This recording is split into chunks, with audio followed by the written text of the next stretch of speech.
Let's talk about the big boys now. And at North Melbourne, oh boy, are they just chomping at the bit to actually get a piece of the September action. And maybe, just maybe, they'll get there with the help of this young fella. Yes, his name is Aaron Mullett. Aaron, how are you?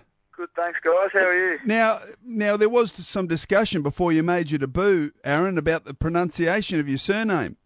Yeah, there is. There's been called a few different names. What is the correct pronunciation? Mullet.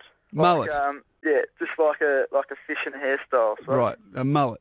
So what's your nickname at the club? Fishy. Fishy. So, because there was, of course, a school of thought that your surname might have been pronounced Malay. Yeah, I'm not too sure. There's been a few of the guys and have been trying to get the Mullett going, but. And have you sported one in your short existence on Earth, or? No, I'm not too sure. It's always been mullet, so I've been called a few different names. No, but have you had a mullet?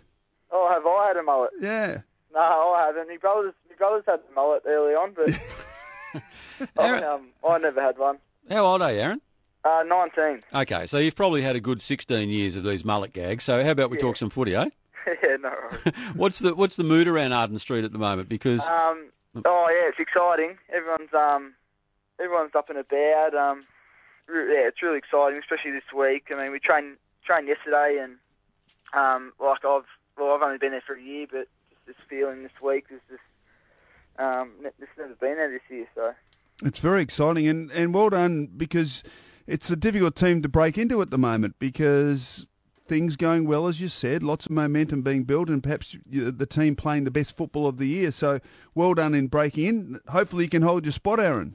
Yeah, thank you. Yeah, it was a privilege to get named this week. I know obviously so much at stake at the moment, and I was just playing consistent football and just put my name up every week, and I wasn't too sure if I'll get a shot at the end of the year, but I was lucky enough to get a call up and played a not too bad game. So I mean, hopefully I can string another together and couple together, and we can play some good finals football. Now, I understand you spent some of your early years up at Paradise at Port Douglas in Queensland. Is that right? No, I didn't actually. I'm not sure what that says. It says on the record that I played at Port Douglas, but actually it's from the eastern suburbs. So I played just at Mullett in my junior football career. Hang on. It's not quite Port Douglas, is it? Is there a Port Douglas little patch out there? Is there a little suburb called Port Douglas out there? No, there's not. I'm not too sure. One of the blokes in the media came up to me and goes, "Have you played footy at Port Douglas?" And I'm thinking, no, I was trying to think, but no, I haven't. So that's the same bloke that told me that you thought you played up at Port Douglas. So, well, who's that? Have you ever been up there? No, I haven't. No. Right, okay. Well, not many people at Port Douglas have been to Mullett, so it's even. Anyway, so when the coach called you in, when Brad Scott called you in and said, "Listen, mate, this is it. This is your moment." What did you think? Yeah, well, I mean, I know I was close this the week, but and then Boomer, we were in the gym, and Boomer came up to me and goes, "Has the coach talked to you yet?" And I go, "No." So, and then he's like, "Oh, okay," and sort of walked away. Oh, that's great. Oh, thanks, so, Boomer. what were you thinking, positive or negative then? Yeah, I was a bit positive. So, and then I was sort of waiting for him to maybe come up, and I was kicking the footy outside, and he came up, and I saw him coming over to me.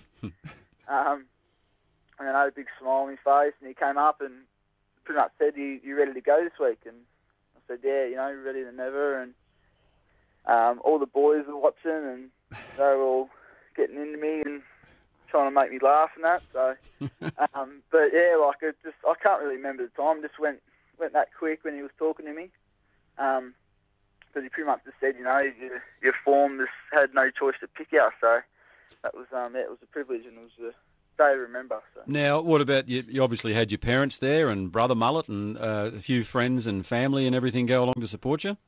Yeah, the club was good. They gave us a fair few tickets. So I just gave them to mum and dad, and I had family come all over the state and come down and watch me. So it was good, and they got in the rooms after, and it's been good with the support.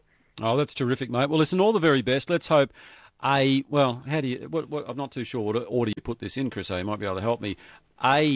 let's hope the team can make the finals, and B, let's hope you're in the team that makes the finals. Yes. Oh, that'd be nice. Yeah. Is that the right order? Yeah. Definitely. Yeah. I had to think about it. Good on you, Aaron. All right then, Aaron. Good luck, mate. And look, no I know worries. it's not Port Douglas, but make the most of it.